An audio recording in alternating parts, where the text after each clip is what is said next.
la santé et notre sécurité sociale est appréhendée par nos gouvernants comme un coût pour la société qu'il faut absolument restructurer et rationaliser pour toujours moins de dépenses publiques au mépris de la qualité des prises en charge, des conditions de travail et de l'égal accès aux soins. Alors que la situation concernant l'accès aux soins s'est fortement dégradée avec plus de 28% des Français qui renoncent à se soigner et que les causes sont facilement identifiables. Le déremboursement des médicaments, l'application des franchises, les dépassements d'honoraires, en un mot, la marchandisation du système. Les conséquences pour la population sont la disparition des hôpitaux de proximité, l'accroissement des déserts médicaux pour une dégradation des prises en charge. Pour nous, à la CGT, les dépenses de soins sont une richesse que nous voulons répartir de la plus juste des manières. C'est un investissement dans le bien-être de la population qui, forcément, irradie dans la force économique du pays. Cette logique libérale est absurde et ne sert que le profit de quelques-uns qui, malheureusement, ont une oreille bien attentive des dirigeants nationaux et européens. À la CGT, nous défendons l'intérêt général et l'hôpital public est notre bien commun. Malgré le manque d'information et le manque de transparence du gouvernement, rien n'est encore joué. De notre mobilisation dépendra les décisions de demain. Nous devons ensemble nous saisir de ces enjeux qui vont, si nous faisons rien, modifier de manière profonde l'organisation de notre société. Créons ensemble les conditions du rapport de force avec la CGT. Ça y est, on y est dans la merde au département du Vaucluse. On s'y attendait, les politiques d'austérité cumulées ces dernières années. On nous annonce lors de l'ICTP des suppressions de postes, des politiques d'austérité qui vont être mises en place. On attend quoi? Les élections de la région pour savoir quelles compétences vont être restées au département du Vaucluse. Suppression de postes sur les routes, dans les collèges, dans le social, dans un des départements les plus pauvres de France, qui va en payer les frais sur le social. Des économies sur l'insertion, sur le RSA, sur l'ensemble des missions qui ne seront plus obligatoires. Il y aura des incidences et des conséquences sur les usagers. Ça va faire mal, mais ça va faire mal, surtout pour les plus pauvres et pour les précaires et pour les usagers du Vaucluse. À chaque annonce gouvernementale sur les sujets économiques et sociaux, le MEDEF jubile. Il faut dire que les raisons ne manquent pas de se réjouir de la politique gouvernementale quand on est patron aujourd'hui. Face aux attaques incessantes contre le monde salarial, il y a la nécessité d'agir de manière coordonnée, salariés du privé comme du public, précaires ou chômeurs. Même si ce qui préoccupe en premier lieu les cheminots aujourd'hui, c'est la conséquence de la réforme du système ferroviaire d'août 2014, celle-ci n'est pas déconnectée de la politique menée actuellement par le gouvernement qui attaque l'ensemble des salariés. N'hésitons pas à utiliser le 49.3 pour faire passer ces lois. Avec la loi Macron, c'est la généralisation du travail du dimanche, le développement du travail de nuit, la privatisation du transport de voyageurs au détriment du service public, la diminution des droits des victimes de licenciements économiques, la fragilisation du droit du travail, autant de demandes du patronat satisfaites sans aucune contrepartie pour les salariés. Cette concurrence dans les transports préconisée pour les voyageurs, nous l'avons déjà connue au fret, avec les conséquences aujourd'hui, la destruction de l'outil de production, la baisse des trafics, l'écroulement des volumes transportés, la baisse de la part modale du ferroviaire au bénéfice de la route, des milliers de camions supplémentaires, des coûts sur les infrastructures portés par les contribuables pour un secteur où s'installe low cost et dumping social. Demain, davantage de bus, recul des circulations ferroviaires, fermeture de lignes, diminution de l'offre. In fine, c'est le service public, l'égalité d'accès aux services, le désenclavement et l'aménagement du territoire et les politiques de transition énergétique qui en pâtiront. Le TGV est aujourd'hui menacé par un projet de développement de commerce n'ayant rien à voir avec le transport.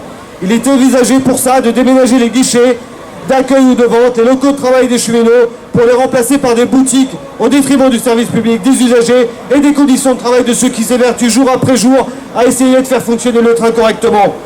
Une gare n'a pas vocation à devenir un centre commercial. La direction SNCF, donc, comme l'ensemble du patronat et ce gouvernement, ont bien compris que les derniers obstacles qu'il leur reste à franchir pour en finir une bonne fois pour toutes avec une république sociale et solidaire, ce sont les organisations syndicales qui luttent. Je dis bien celles qui luttent et pas celles qui cherchent les bonnes places à prendre au grand bouquet libéral de la congestion. Ce 8 octobre, donc, les cheminots avec la CGT exigent l'ouverture immédiate de négociations salariales, la relance d'une politique de l'emploi pérenne et de qualité et une véritable négociation sur la production et la sécurité ferroviaire. Merci. Nous sommes aujourd'hui 300 salariés, dont 45 intérimaires.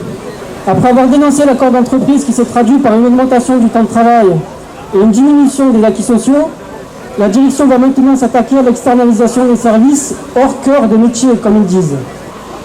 À terme, nous risquons de perdre toute l'expérience du poudrier de Sorgue, tant au niveau de la connaissance des ateliers que de la sécurité du site, qui, rappelons-le, est classé CVE2 seuil haut.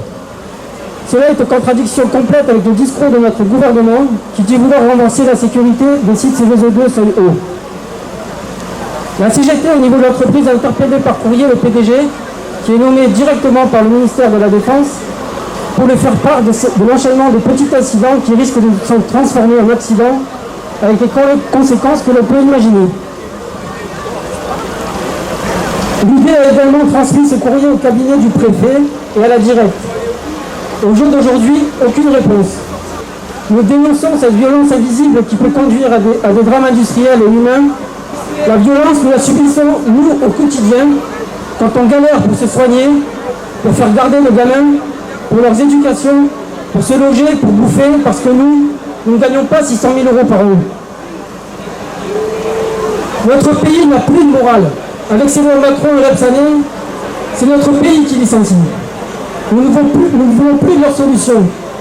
L'unique solution, c'est la lutte.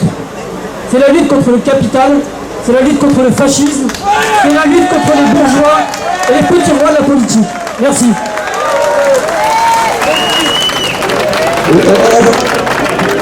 C'est pour annoncer une victoire hein, par rapport à tout ce qu'on a entendu, c'est pas évident et on voit que finalement on n'a plus rien à négocier. Et on a tout revendiqué. Voilà, il faut tout reconstruire. C'est en train de tout détruire. Si on négocie, on va vers la destruction. Si on revendique, on va vers l'évolution.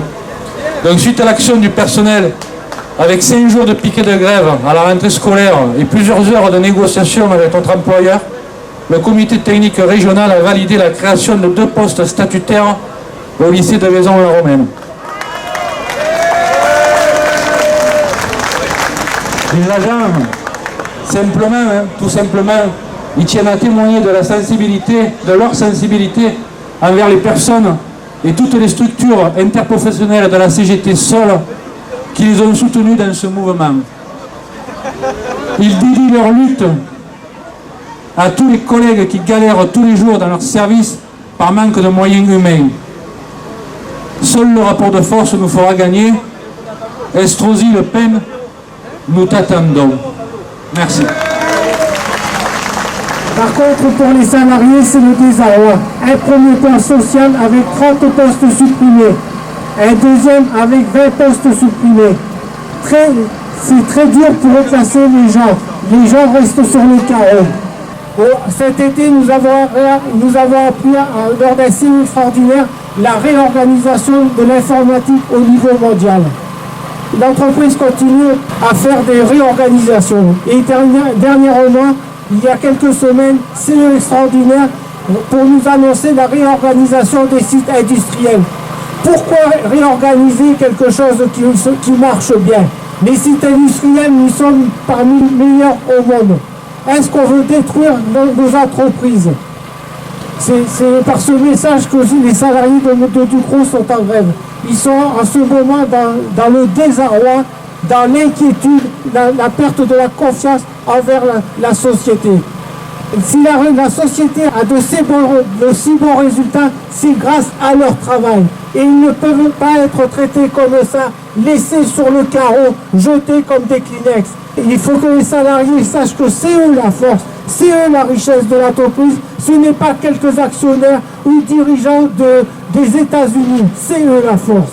Et sachez qu'aujourd'hui, tous unis, public, privé, tous dans la rue, c'est nous aussi la force. Continuons à combattre. Je voulais également parler de ce qui se passe aux finances dans le département. Alors c'est sûr que j'ai bien conscience que quand on ferme une trésorerie, il y a moins de sensibilité pour la population que quand on ferme une école ou quand on ferme un hôpital. Mais ceci dit, c'est quand même des suppressions d'emplois qui impactent directement les usagers. Il faut savoir que l'administration où je travaille, qui est la Direction Générale des Finances Publiques, est le client, entre guillemets, privilégié des suppressions d'emplois. On se prend à peu près 2000 suppressions d'emplois par an, et dans le Vaucluse, c'est tous les ans 20 ou 25 suppressions d'emplois. Concrètement, pour les usagers, ça signifie le recul du service public. Un exemple, depuis un an, tous les services des finances publiques du Vaucluse sont fermés le mardi après-midi et le jeudi après-midi. Donc si vous voulez aller à l'accueil à la Cité, vous vous cassez le nez systématiquement ces 2 après-midi-là. Et il y a évidemment le problème des fermetures de trésoreries, les trésoreries de proximité où peuvent aller les gens qui ont du mal à se déplacer, les personnes âgées et évidemment tous les gens qui sont dans la précarité. On a vécu l'année dernière la fermeture de la trésorerie de Pernes-les-Fontaines. Au 1er janvier 2016, c'est la fermeture de la trésorerie de Quednay qui est programmée. Alors on va faire tout ce qu'on peut pour empêcher cette fermeture avec les élus, avec les syndicats de personnel évidemment dans l'intersyndical, mais aussi avec les usagers. On a déjà recueilli plus de 1000 signatures contre la fermeture de cette trésorerie qui s'inscrit en plus dans un abandon des services publics sur le canton et sur cette région-là. On a fait une réunion publique, la CGT à Pertuis sur ce sujet. Il y a la fermeture de l'EHPAD de Cucuron, des fermetures de classes, et j'en passe. Donc ce sont des cantons ruraux qui sont au fur et à mesure complètement abandonnés du service public. Et je peux vous annoncer aujourd'hui que notre direction prévoit de manière à relativement court terme, c'est-à-dire à 1 ou 2 ans, les fermetures des trésoreries de L'Isle-sur-la-Sorgue, de Gordes, de Mormoiron et de Monteux. C'est-à-dire qu'à terme, d'ici 4 ou 5 ans, il n'y aura plus aucune trésorerie de proximité dans le Vaucluse. Les trésoreries, c'est là où vous allez payer vos impôts. Alors, le fait que la trésorerie ferme, ça ne veut pas dire que vous n'allez plus payer d'impôts. Ça veut juste dire que vous allez devoir faire 80 ou 100 bornes pour aller les payer. C'est ça que ça signifie. Voilà, je vous remercie de votre attention.